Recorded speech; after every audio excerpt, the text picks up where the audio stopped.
Hey, what's going on? Jason Cutter, author of Selling with Authentic Persuasion, Transform from Order Taker to Quota Breaker. And I got to say, the best advice I ever received is to make sure and treat people in the way that they want to be treated, give them what they want to receive, and help support people in what they're looking for. And when you do that, from a leadership position, then it works amazing. And that applies to being in charge of a team and even in sales. Wow.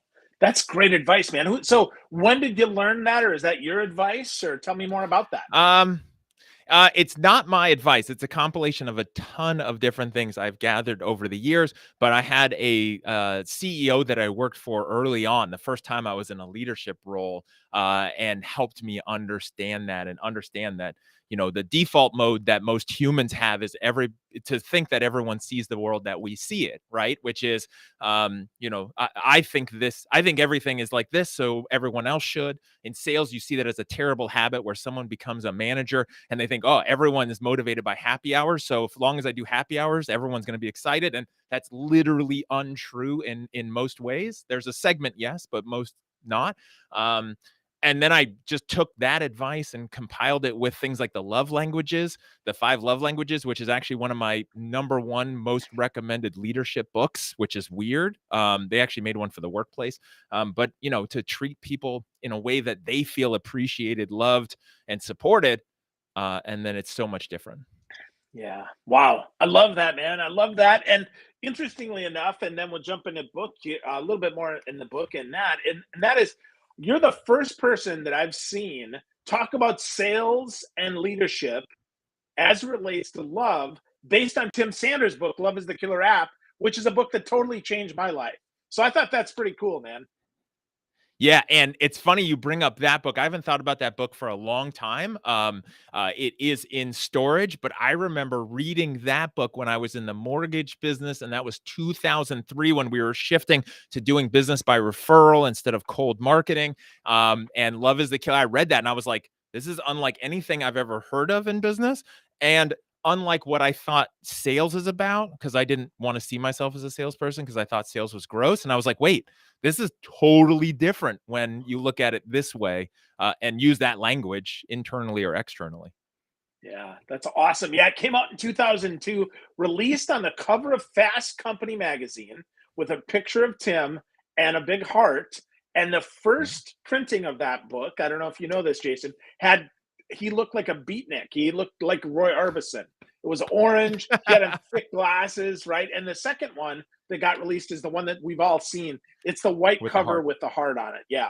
Yeah, So, that's the one I have. so yeah, cool, man. Cool, cool. So I love that. So I think that's a great place to jump from. You talk about how you didn't want to see yourself as a salesperson. And I got to tell you, that's not uncommon to the people I talk. Oh, sales is gross. I'm like, Yeah. what? Sales is gross? Yep. I don't think 100%. so. So talk to me about that, Jason. Like where did that come from for you, man? And how did you make that transition? So my mom was in finance and banking throughout her career and moved her way up in organizations.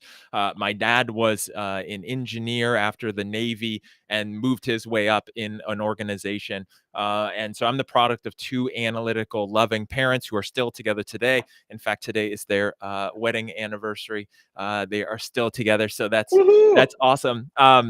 But one of my mom's first jobs that she had in or after high school was at a furniture store, and she was working in the back office, accounts receivable, that kind of thing, paperwork, bookkeeping. And she heard behind the scenes what the salespeople said about what they were doing to say to customers, what they thought of customers, what their goal was to do to customers. And she realized how terrible sales is, and then basically had the family on high alert. And basically, it was just from there. Many times growing up, we would go to buy a new car, and it would be hours and hours and hours of sitting in a dealership while she tore through everybody they could throw at her, to try to, play their games. And then you mix with that the fact that I was a shy, awkward, late blooming, bullied only child, to two analytical parents, and I didn't fit in, and people weren't really my thing. And I was like, man, I couldn't imagine going into sales or anything to do with people, which then led to me getting a bachelor's degree in marine biology, tagging sharks for years as a much safer choice than dealing with humans. And then the universe had other plans for me. Tagging sharks, huh? As Yep. opposed to being a selling shark, you decided to Yeah. tag them, huh? That's And interesting. much safer. Those things, you Yeah. know exactly what's on their mind. They only go in one direction. You just stay away from the business end and you keep all your hands and legs versus humans. They're much more unpredictable. That's so funny, man. That's cool. So, okay, so you grew up that way, right? Furniture sales, often the worst of sales, right? You got ups and you're like, ah, I'm going to pounce on you. I'm going to eat you alive like a Right? shark. And yet, What often that doesn't have to be true, right? No, and what's interesting is I had a client actually because I have no experience in retail and I have no experience selling furniture, but I had a client during the pandemic that was having me do training virtual for their furniture stores, which was fun. All the principles are the same, all sales is the same, all the fundamentals are the same, no matter what industry I've done work for. But one of the interesting things with furniture, and I know this from experience as a customer, is you walk in and there's the person who pounces on you that's just oozing with gross sales, high pressure tactics. And then there's the times where you walk into the store and you literally can't find an adult when you're looking for guidance and you can't find someone. You have to beg them to sell you something because they're such an order taker because they're so at the other end of the spectrum, which is why I wrote my book. And I know there's a place in the middle, which is not at those extremes. Yeah, absolutely. Absolutely. That's great, man. So good. So that's as good a place as any here to bounce into the book. By the way, great book, Jason. Congratulations. Always Thank you. love reading a good book, good sales book that's actually helpful. So let's start with some definition here. Authentic persuasion, which is interesting, right? Because I think some people see persuasion as manipulation. And I know that's not true for you. So give us some definition here. Authentic persuasion. What the heck is it to you? So the biggest thing from the authentic side is understanding who you are, your strengths, what it takes to be successful in sales, and I would contend in life in general, right? Because everything in life is some level of sales and persuasion. It's all relationships. It's all engaging with someone else. So the principles literally apply to everything, right? It could be living with or living by authentic persuasion. But the authentic piece is about you. I see a lot of people who go into sales and they think they have to be like X. They have to do X to be successful, right? They've got to be Wolf of Wall Street. They've got to be able to sell a pen to somebody, which is the grossest thing. I cannot stand when people bring that up. I just can't. They think I gotta be like Boiler Room. I've got to be like this to be successful, and it's just not true. A, the world may not like that, and then B, if it's not you, it's not sustainable, right? You can't play that part. Yes, there's people who think in sales, I'm just an actor and I'm playing this part, but to do that 8 hours a day, 5 days a week for the rest of your career, it's not sustainable versus being authentic. The other part for the authenticity piece is why do you want to be in sales? Why do you want to close more deals, which is to make money? But why is that important? And the deeper layers. Then we get into the persuasion piece, which, like you said, is sometimes thought of with manipulation. Manipulation is very clear. That's when you're doing something to something else, and it's for your benefit, right? We use manipulation in like I'm manipulating the clay into a bowl, or I'm manipulating the wood into a table. The wood doesn't have a choice; it's doing whatever I'm going to do to it. And we see that with sales. We see that with relationships. We see that with lots of things. Persuasion is a little more open, which is I'm going to persuade you. I try to use positive persuasion when I instruct people, which is I want to leave you better than I found you. I want to help you get unstuck because there's something you want, but there's also a place where you're in right now and you're stuck in your comfort zone. Awesome. I think that's a great definition. And I think that's something honestly we all do, right? That's as a leader, as a salesperson, as a parent, it's something we all do. So knowing that, I'm just curious, is there, what's the downside? Why would people not want to be an authentic persuader? Why would they not want to embrace this? Because as I read the book, to me, it's like this is just something I think everybody should want to do. Um, a lot of it has to go with in people's minds, they think that sales has to be a certain way. And the terms authentic persuasion, the authentic piece, bringing who they really are, people won't like that. It won't be effective. They won't be able to close enough deals. That's not what it takes to succeed, right? Like being effective in sales is all about tactics and strategies and closing lines and cornering somebody and trapping them and doing this and doing that and people think that's what it takes to be successful in sales just because they don't know any different. Most of the time they're just stuck at the order taker end of the spectrum, which also isn't working. The other part, and this is where there's a lot of pushback that I get, at least on the surface, is when I talk about the persuasion piece, one of the biggest parts is to actually have a process. You cannot persuade someone effectively and do that at scale repeatedly over and over again as a career without a process. You could get luck, like you could go play baseball today, and if you don't have any idea what you're doing, every once in a while you might hit the ball, but not consistently. When you have a process and you have mechanics to it, it will be more consistent. You'll know when you're winning and not. Sales attracts a lot of people who get into sales because they just want to wing it and they just like talking people into things, and it's what they've done their whole life, and they found that they're good at it and pushing people to do things or talking them into it or telling great stories. And then you say, all right, I want you to follow this process, and I actually want you to do X. Then I want you to do this, and then I want you to go over here, and I want you to say this. And they're like, no, man, don't give me any structure. I got into sales because I don't like structure. Just let me do what I do best. Giant air quotes for anyone listening but not watching. And they just don't want, they buck the process. And then their results are just all over the place. Literally, it's why they hit slumps. It's why they have struggles. It's why it's so inconsistent, because they literally just are playing sales instead of like treating it like a profession. Wow. That's so interesting, because a couple of weeks ago, I had someone that I was training in sales said, just give me a list and let me call. I'm like, well, you don't know the product. You don't know the solution. You don't know what we do. You don't understand our process. I get maybe you have one. You probably don't, right? But that's not going to work. You have to do it this way, right? We set them up in a cadence, in a sequence for a reason. This is how things work. So that I like how you said playing sales versus the profession of sales. So I'm curious, from a sports perspective here, and I don't know how sports you are here because you mentioned that. Do you see that people who are naturally good at sales, and I'm air quoting again here, right, that think they're naturally good at sales, do you think that they have a better chance of being successful, or do you think it's those that have discipline and rigor around that, or is it a combination of both? I think it's an absolute combination. I think the natural ability, the natural born salesperson is really a fallacy. I think there's some parts of personality and behaviors and experiences that can lend itself better, right? Like if you're a pure introvert that is afraid of people, that's going to be tough to have conversations, but I can prove it like myself.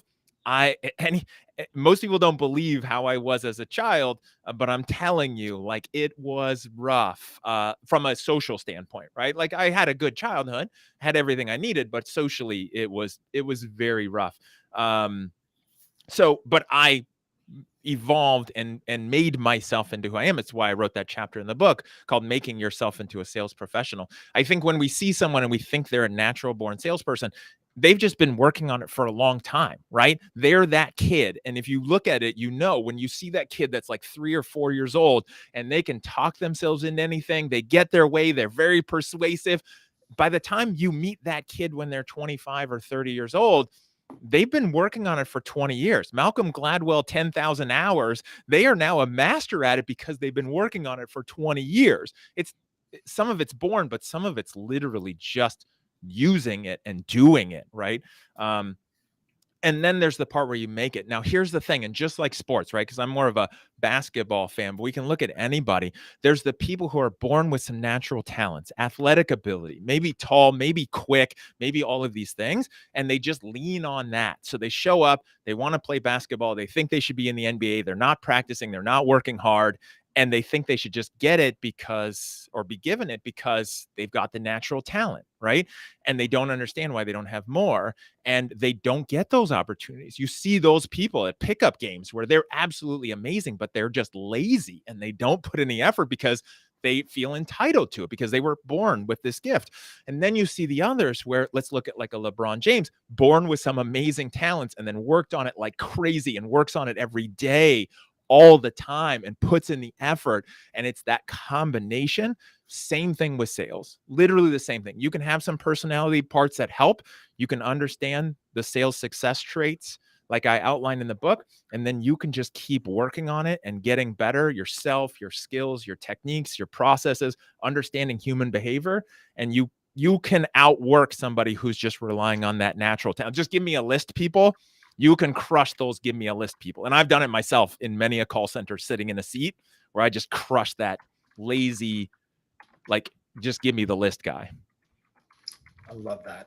I'm so glad. That's such a good thing, because I happen to agree with that. I'm not a natural born salesperson. I like to talk to people for sure, but I bucked process long time, bucked process. Thought, you know what? Hey, I just want to talk to people. And frankly, that doesn't work. I mean, that's great if you're, now and then, right? When the economy's good, that's probably possible, right? If you're selling something that people want, but if you're actually having to, people have to decide whether or not to work with you to move from order taker to professional sales crusher, right? I mean, that's so different. So let's talk more about that. Let's talk first, though, about authenticity. In the book, you talk about authenticity is like karaoke. So talk to me about that, Jason. I thought that was so much fun because I love karaoke. I go first because for one song, I'm the best. So talk to me about karaoke and authenticity. Well, and I think that the biggest thing with that is you just got to know who you are and embrace your strengths. Like, when it comes to karaoke, public speaking, all that kind of stuff, people get really afraid of it. And you got to know what works, what doesn't, what you like to do. And then it's also about, understanding why people are afraid of things like karaoke and public speaking, right? Going back to the tribal society and where we started as a tribe, right? And the amygdala in our brain is still thinking two things. One is everything is out to kill us, and our survival is based on being a group, right? You do not survive very long out on your own in the wild versus the lions and tigers and bears, right? Like, that doesn't happen. We are where we are on the planet as a group. And so that's why I think people fear public speaking more than death, because you fail at public speaking, get ostracized, get kicked out of the tribe of humans, and now you're going to die, right? People would rather be in the box than speaking at the funeral, right? And so the same thing with the karaoke is people would like to do that, and it's understanding, like, you're not going to die, you're going to be okay, you got to be who you are. And when it comes to sales, it's really important too, because you've just got to embrace both that fear, and understand it inside of you, and then also just be you, right? If you're quirky or you're weird or you say funny things or you make jokes or you make mistakes, like, as long as you're trying to do the right thing for people, all that stuff will come across.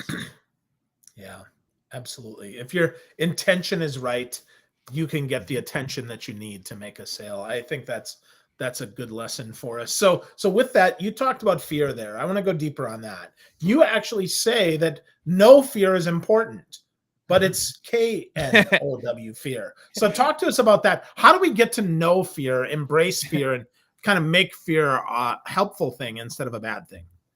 Yeah, that KNOW fear is so important because, again, we all have that, right? Everyone has some fears. Everyone has something they're afraid of, and not the spiders and clowns and sharks and that kind of stuff, but like the people side, right? What are you afraid of? What's keeping you from moving forward? Again, we could talk about sales. We could talk about life. What is that fundamentally, in your comfort zone? Outside of it is the unknown.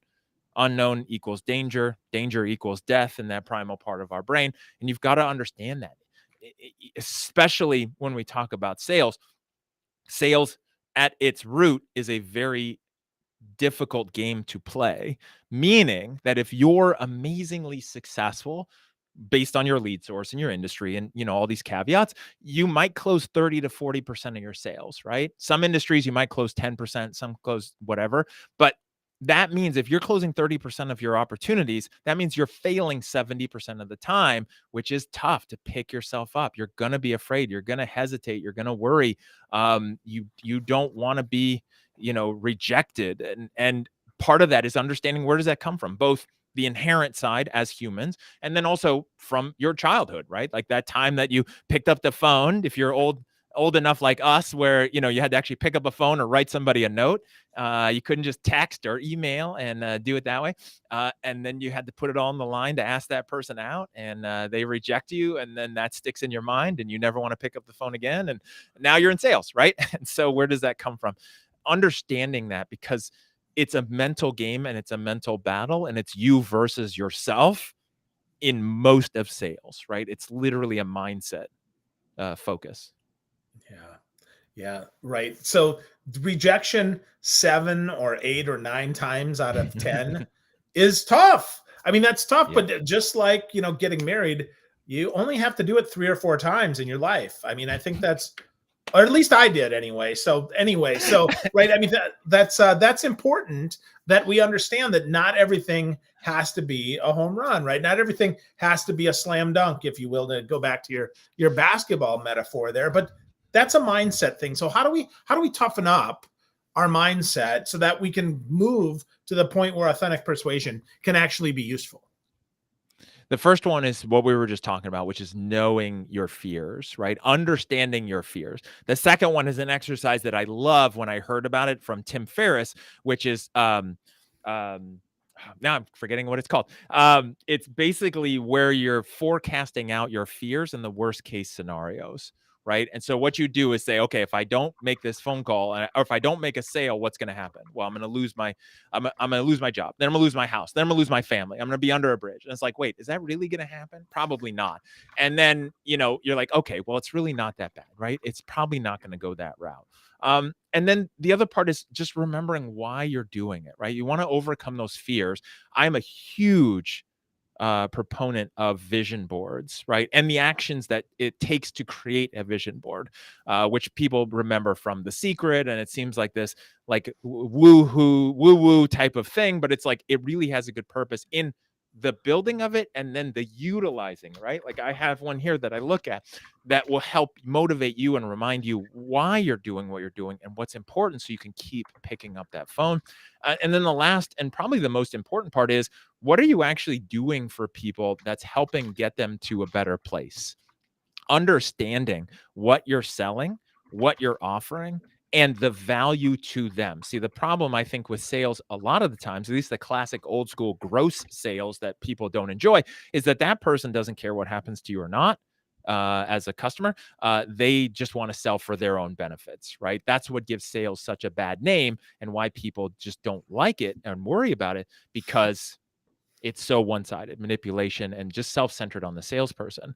If you're actually selling something where you actually care about your customers and you actually can and want to get them to a better place, when you do that, then a lot of that fear goes away, because you're helping. When you realize that sales is service, and sales is something you're doing for somebody and with somebody, not to them, then it's not me versus you, right? It's me wanting to help you. It's me versus your fear. But I know, like, if you listen to me enough, I know I can help you. And when you do that, it's not like you're not calling with your hand out. You're just trying to help people. And it totally changes the game. Yeah.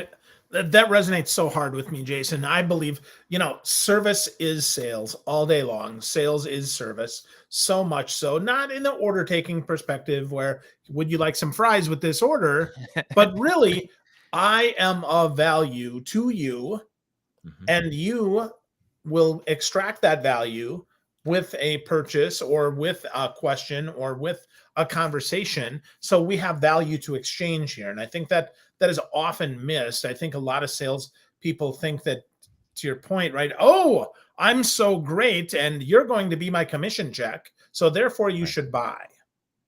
Yeah, and right? I think one of the biggest things, if I can interject, that's a really good process. If anyone listening or watching this is thinking, well, what I sell is not that important, or maybe it's not valuable, or I'm not really sure like where that fits in for people. You need more information about what you're selling, because if that's true, then go sell something else. The world doesn't need one more CRM. I promise. Like stop. I promise they're not going to use it anyway, because they're not using the other 17 that they bought.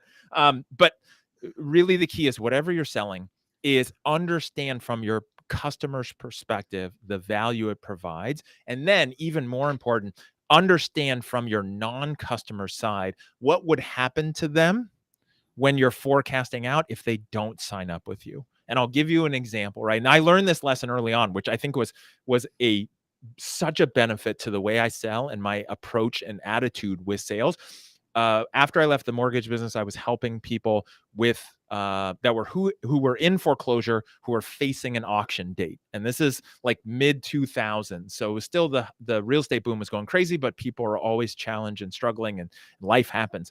And so people with an auction date where in a month the sheriff was coming to take their house if they didn't fix the situation, right? It's very clear. Friday at 10 a.m. That was it. If you hadn't solved it by then.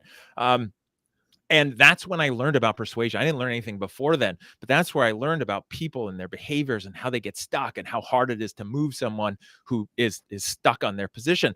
And one of the things that I would do is if I couldn't help someone, I couldn't convince them, and I was still trying to figure all this out and they were stuck, I literally would watch. I would go to the auction at the courthouse steps and I would watch their house go to auction, and not in a I told you so, but in a this is what failure looks like as a salesperson.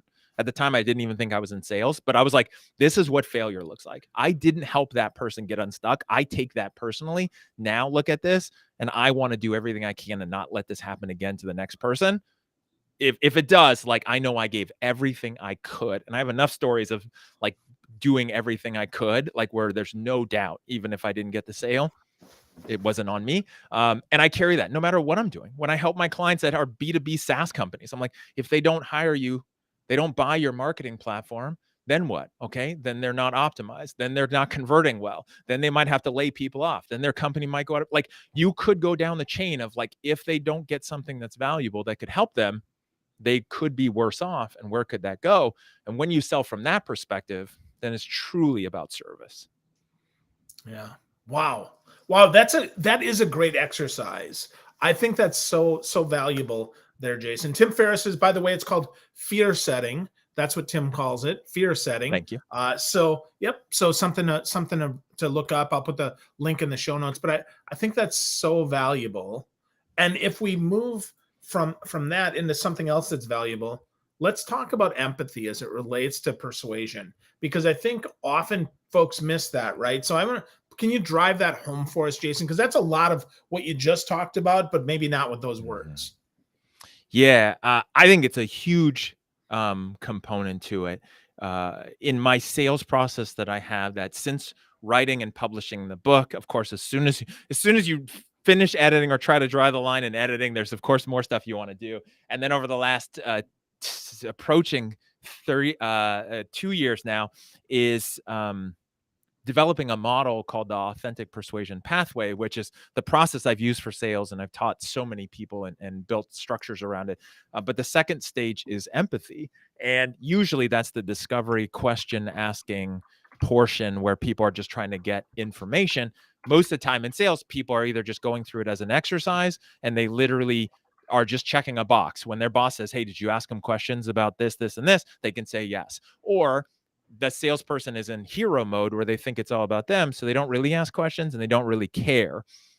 I feel like the difference in a sales professional versus somebody who's just in sales is that they are using empathy in that moment, right? And thinking about the other person and trying to understand the other person and what they want, what they need, what they're afraid of, what their goals are, what their hopes are, what they've experienced in the past, no matter what you're selling, right? And some of them you have to go deeper. Some of it you can stay pretty surface depending on your sales cycle and your price point.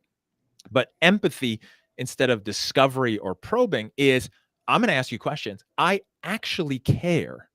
about your answers, and I'm actually going to listen, right? Using active listening, where while you're talking, while you're answering my question, I'm actually going to be quiet and I'm actually going to listen instead of thinking about what I'm going to say next, because I'm curious and I want to know more about you so that I can help you, right? The empathy part to me is, no matter what, I want to leave you in a better place. I want to get you to a better place with me or without me, even if it's just some advice, even if I'm just nice to you, right? At the grocery store, doesn't matter. I just want to leave you in a better place. And I want it to be about you. And here's the interesting thing. And this is where salespeople are like, wow, you don't need to do that. Like, I don't need to ask them any questions because I just already know. It's like, you're doing it wrong and you're missing the point of what the other human actually wants, and what they're craving and what they're not getting anywhere in their life, which is someone who actually cares and asks them questions and then actually listens. That's a different definition of empathy than I've heard, but one that really makes so much sense, that we listen and we care and we want to leave them in a better spot. Because frankly, if we don't do that, I mean, we're not going to be of service. If we're just going to be slinging product, right? We're going to be, my brother worked selling remanufactured transmissions. They're slinging trans.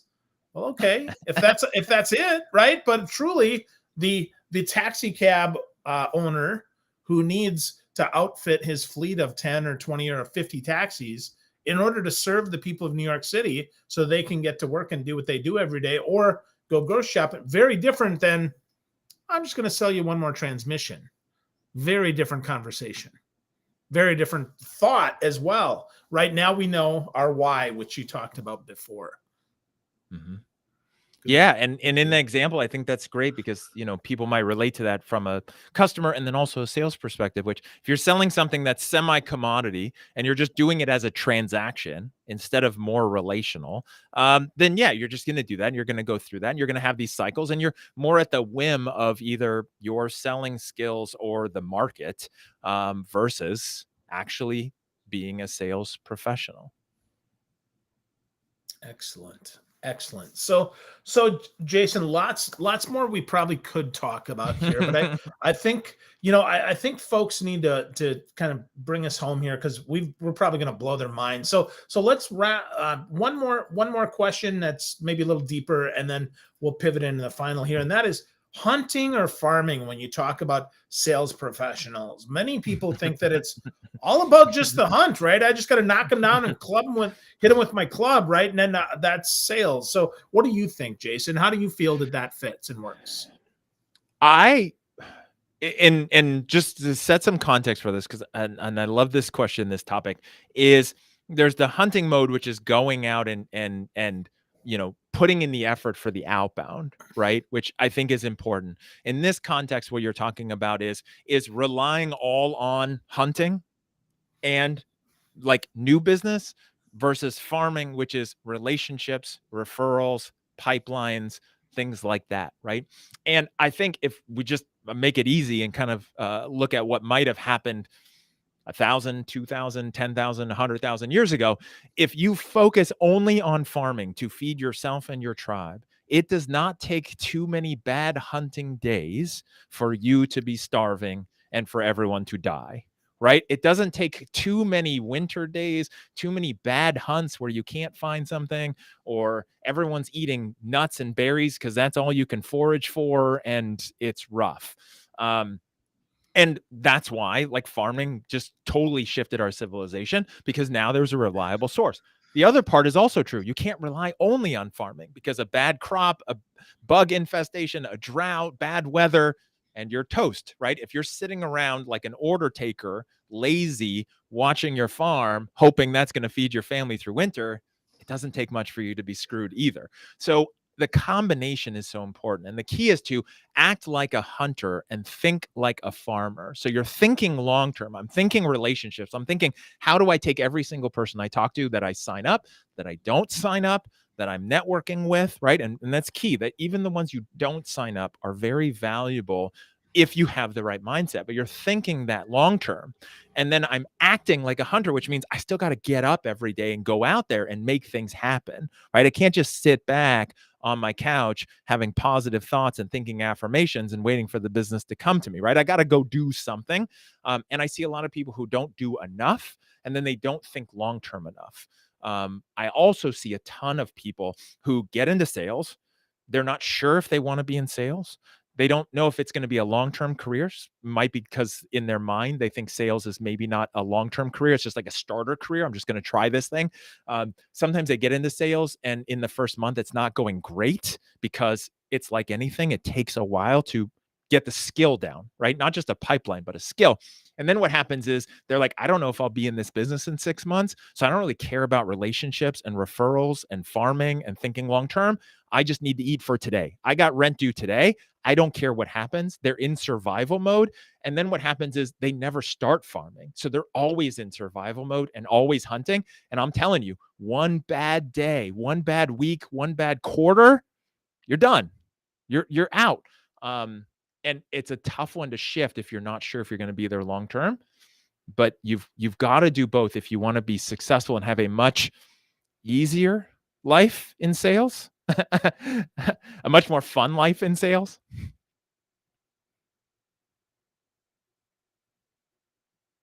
Definitely more rewarding, right? I mean, that's the whole thing, is because when you're serving people, you can sleep well knowing that whether you sold them or not, you were valuable. To your point earlier, right? We left them in a better place, which I think is awesome. And that's, the whole purpose of the show today is to hopefully leave people in a better place. So Jason, if they want to get started with Authentic Persuasion, obviously they should get a copy of the book, but give them one actionable tip that they can take away, that they can use to get started today on their journey towards selling with Authentic Persuasion.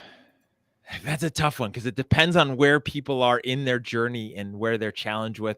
I would say the number one thing that helps most people in sales is the act of making a vision board, because that will center you on why you do what you do, why that's important to you, and then help you pick yourself up, right? You can't worry about the carrot and the stick. Like if you want to be successful in sales, whether you work for someone or you work for yourself, you have to be motivated on your own. And most of the time, like that's the best place that most people know what their product does. They know how to maybe have a sales process, but they don't really understand why they're doing what they're doing. And a vision board is the best way. And just to help people out, like I have an ebook on that for team leads about helping them motivate their team. And then I also created a free email series with 4 videos to walk people through that on how to make it, why to make it, and then how to make a vision board, just because universally that will help anybody in sales. Wow. So where do we get that, Jason? I must have overlooked that on your website. I went to cutterconsultinggroup.com. So help me out, man. Where would we get that? I hide that on my main hub. So for that and some of the ebooks, best place is jasoncutter.com, which is a hub for a lot of the content.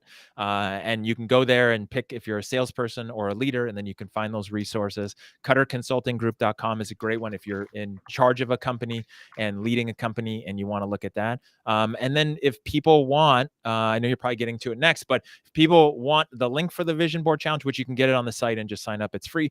Or if you want a copy of the ebooks that I have on overcoming objections and motivating your team, email me, jason@cutterconsultinggroup.com. Just mention the show.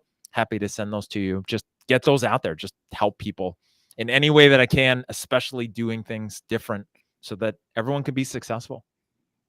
Awesome. Awesome. So folks, you're listening, you're watching, go to jasoncutter.com. Check them out, learn more there, get a copy of the book. It's absolutely fantastic. Selling with Authentic Persuasion. And if you want the stuff Jason talked about, just email jason@cutterconsultinggroup.com. Get lots of great stuff there, lots of value, just like you added today. Jason, thanks so much for sharing some time with me today and for leaving me in a better place than I was when we started. Thank you.